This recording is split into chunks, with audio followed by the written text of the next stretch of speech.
मैं अब अजय जी से कहूंगा मोमेंटो देकर आदरणीय प्रभारी जी का अभिनंदन करें और पगड़ी बांध के कुरुक्षेत्र की इस पावन धरा पर पहुंचने पर उनका अभिनंदन करें, स्वागत करें, मोमेंटो देकर आदरणीय अजय जी।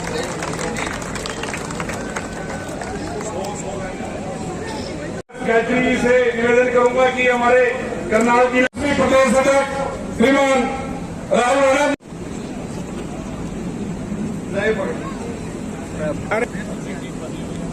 बिल्कुल बढ़िया जी। भारत माता की युवा मोर्चा आने वाले टाइम पे न्यू लीडरशिप तैयार हो जाए, उनका हौसला बधाई देने के लिए मैं कहूंगा कि भोपाल से सीधा एयरपोर्ट दिल्ली आए और दिल्ली से सीधा आपके बीच में आपको आशीर्वाद देने आए। दिए गए ओजस्वी व कार्यकर्ताओं में ऊर्जा भरने वाले भाषण की चर्चा आज भी हर कार्यकर्ता की जुबान पर है। मैं आपका यहाँ पहुंचे कर्मठ माननीय प्रदेश अध्यक्ष ओम प्रकाश धनखड़ जी, मैं इनका आप सब युवाओं की ओर से और अपनी ओर से जोरदार इनके लिए भी तालियों से स्वागत करें,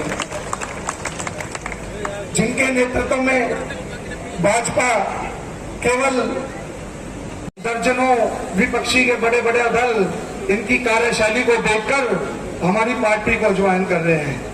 हम सभी युवाओं का सौभाग्य है। हमारे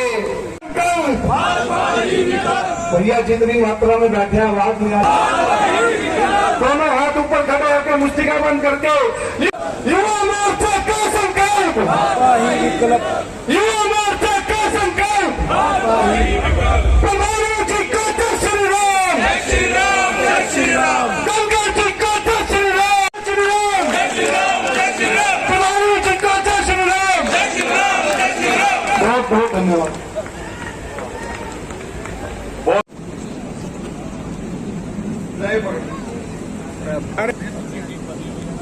बिल्कुल बढ़िया जी। भारत माता की गायत्री जी से निवेदन करूंगा कि हमारे करनाल जिले में दिए गए ओजस्वी व कार्यकर्ताओं में ऊर्जा भरने वाले भाषण की चर्चा आज भी हर कार्यकर्ता की जुबान पर है। मैं आपका यहाँ पहुंचा मोर्चा आने वाले टाइम पे न्यू लीडरशिप तैयार हो जाए, उनका हौसला बधाई देने के लिए मैं कहूंगा कि भोपाल से सीधा एयरपोर्ट दिल्ली आए और दिल्ली से सीधा आपके बीच में आपको आशीर्वाद देने आए।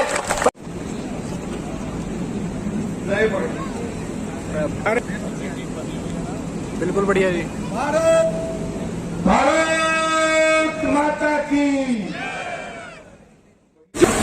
वो रिजर्व है सब पार्टियों, परिवार ही दिखाई देता है। कहने को लोकतांत्रिक होगी, लेकिन परिवारवाद कब से नेहरू जी के परिवार के लोग हरियाणा में भी देखेंगे तो 5-4 परिवारों के नाम दिखाई देंगे, उससे बाहर दिखाई नहीं देगा। अपने ही बेटा राज्यसभा, अपना ही बेटा लोकसभा में, अगली राजनीति हो तो अपने ही बेटे के ख्यालों में, यानी नाम भी लेने लग जाएं तो बाकियों का नाम भी छोड़ दें। ये भारतीय जनता पार्टी है। अगर कोई युवा यहाँ मेहनत करता है, परिश्रम करता है, राजनीतिक क्षेत्र में उसकी देश की सेवा करने की इच्छा है तो सर्वोच्च पदों तक जाने। और उस समय के बड़े नेता गृह मंत्री सरदार पटेल ने सोमनाथ के मंदिर का पुनरुद्धार किया और उस पुनरुद्धार करने के बाद उसके उद्घाटन के लिए पहले राष्ट्रपति डॉक्टर राजेंद्र प्रसाद जी को बुलाया और 11 मई 51 को उस मंदिर का उद्घाटन हुआ था। गांधी एयरपोर्ट पे चढ़ो, राजीव गांधी एयरपोर्ट पे उतर जाओ, और बाकी एयरपोर्ट के नाम कलकत्ता का डमडम, हमारे विप्लव देव जी आते हैं उस एयरपोर्ट से, बंबई का शांता क्रूज, अरे अटल जी की सरकार आई तो डमडम नेताजी सुभाष चंद्र बोस हो गया और सांताक्रूज छत्रपति शिवाजी महाराज एयरपोर्ट हो गया और चंडीगढ़ का एयरपोर्ट बीजेपी की सरकार में शहीद आजम भगत सिंह एयरपोर्ट हो गया और पोर्ट ब्लेयर का एयरपोर्ट विनायक दामोदर सावरकर एयरपोर्ट हो गया, रायपुर का एयरपोर्ट स्वामी विवेकानंद हो गया, तो अब नागपुर का एयरपोर्ट बाबा साहब भीमराव अंबेडकर के नाम से हो गया। ये बदलता हुआ भारत है।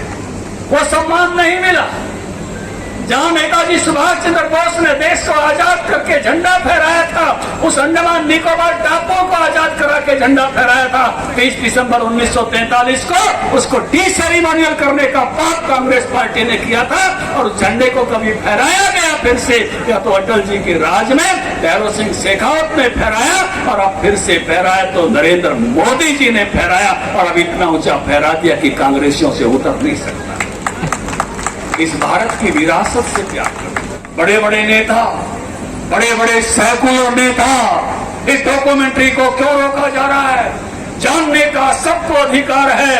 बड़े बड़े बयानवीर आ जाते हैं, टेलीविजन पर अखबारों में बड़ी बहस होती है। अब केरल फाइल्स फिल्म आई है और अपने अपने फिल्म में दुबक गए वो सेकुलर बनकर जो लोग ऐसी बातें करते हैं और उस फिल्म पर बैन लगा रहे हैं। अब कहां गई उनकी हिम्मत वो सत्य दिखाने की, जो सत्य केरल में घटित हो रहा है।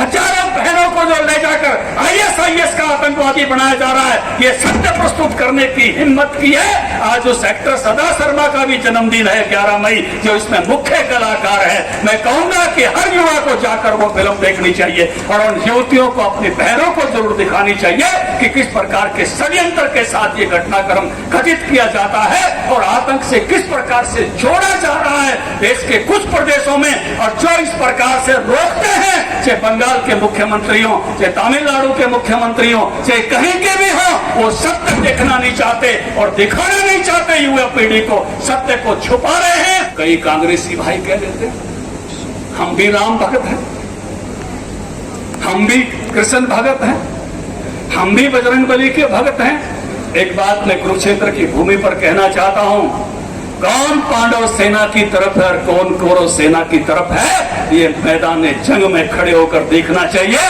घर में छुप छुप के पूजा करने वालों को नहीं पूछता, घर में कुछ पे मानने वालों की गिनती यहां नहीं होगी। 21-21 वकील खड़े करने वाले कौन थे? चुप चुप पे राम की पूजा करते हो। अगर राम को मानते हो तो धड़ल्ले से सामने आते, राम मंदिर बहुत पहले बनता। और ऐसे ही आप हनुमान जी की मानने की बात करते हो, छुप छुप कर मानने वालों को कोई नहीं पूछेगा। आओ तो धड़ल्ले से कहो कि मैं मानता हूं, सभा में कहो, जलसे में कहो कि मैं पांडव सेना की तरफ हूं, मैं धर्म के साथ हूं, अधर्म के खिलाफ हूं। ये घोषणा, ये जो ज्योतिषर की घोषणा है कि कौन धर्म के साथ है, कौन अधर्म के साथ है, ये कुरुक्षेत्र धर्म क्षेत्र है। यहाँ चौड़े में घोषणाएं होती हैं, यहाँ अंदर अंदर छुप छुप कर पूजा करने वालों को नहीं पूछा जाता। ये नकली ड्रामा कांग्रेसियों को नहीं चलेगा। ये आवाज समझ लीजिए, देश इस बात को समझ रहा है कि कौन इस राष्ट्र की भक्ति के साथ, इसके महापुरुषों के साथ खड़ा होता है। देता हूँ, अरे मेरे मित्रों, राजनीति अलग करते हैं किंतु आप लोग हमारे मित्र हो, आप दोनों तैयार रहो। आपके पीछे पीछे आप काम करोगे, पीछे से सूर्यवला के आपके सामने खड़ा हो जाएगा और उस स्थिति में कांग्रेस जाके खड़े हैं मेरे मित्रों।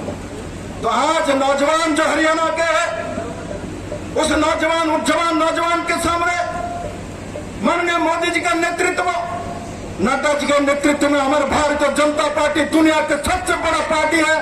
इसके पास नेता नहीं है, हमारे पास एक के बढ़कर एक नेता है और सबके साथ कार्यकर्ता है।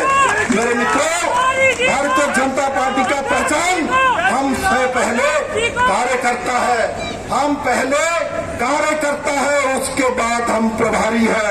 हम पहले त्रिपुरा का अध्यक्ष रहे हैं, ये मेरा पद था। आज भी मैं कार्यकर्ता हूँ, काल भी रहूंगा।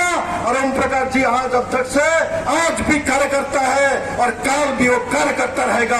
कांग्रेस में कार्यकर्ता नहीं मिलता है, कांग्रेस में बाप मिलता है। मेरे मित्रों, कांग्रेस में लीडर नहीं मिलता, कांग्रेस में तो गॉडफादर मिलता है। हमारे पार्टी में मित्र मिलता है। मैंने जब काम करने के लिए हरियाणा में आया हूँ, धनखड़ जैसा मुझे मित्र मिला है। मुझे गॉडफादर नहीं चाहिए, मुझे मित्र चाहिए, मुझे कार्यकर्ता चाहिए। भारतीय जनता पार्टी युवा मोर्चा के द्वारा आज पूरे हरियाणा में जोश के साथ हर गांव में हर युवा भारतीय जनता युवा मोर्चा के साथ होना चाहिए, किसी पार्टी के साथ नहीं होना चाहिए। युवाओं के लिए किसी ने काम किया तो मोदी ने किया। मोदी ने इस देश में जब पूरे बोलते थे भारत में 130 करोड़ का आबादी है, इसलिए भारत कभी बढ़ नहीं सकता है, ये हमारा अभिशाप है। मोदी जी ने 2014 में दिल्ली यूनिवर्सिटी में एक भाषण में आया था कि उन्होंने बोला था जो 130 करोड़ का आबादी जो है भारत का स्ट्रेंथ वही है, वही हमारा ताकत है, क्योंकि हमारे देश में 65% लोग नौजवान है, युवा मोर्चा का है।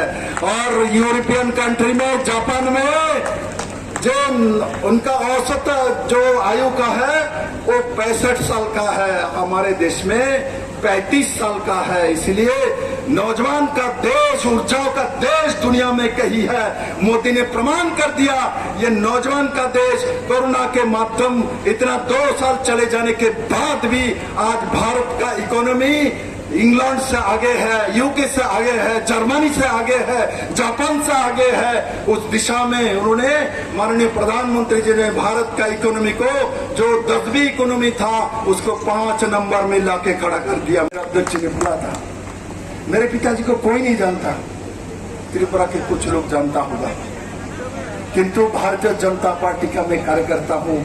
इसलिए मेरे जैसा छोटे परिवार से, गांव से आने के बाद भी मुझे 45 साल में मुख्यमंत्री बना दी गई थी। मेरे मित्रों, 45 साल में मुझे मुख्यमंत्री बना दी गई थी।